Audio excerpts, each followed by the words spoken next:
IMF کے ساتھ معاملات مثبت انداز میں آگے بڑھ رہے ہیں۔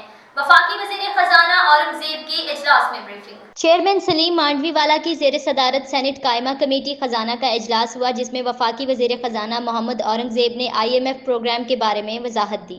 IMF کے ساتھ معاملات مثبت انداز میں آگے بڑھ رہے ہیں۔ IMF کی شرائط ہیں: اکتوبر سے پہلے ڈپازٹ پروٹیکشن ترمیمی بل منظور کیا جانا ضروری ہے۔ کمیٹی کی تجویز پر اس بل کو آئندہ ہفتے پارلیمنٹ میں پیش کر دیں گے۔ انہوں نے کہا کہ IMF سے معاملات مثبت سمت میں چل رہے ہیں، گھبرانے والی کوئی بات نہیں۔ IMF کے اگلے ماہ ہونے والے اجلاس میں پاکستان کا کیس آ جائے گا اور اس کی منظوری دے دی جائے گی۔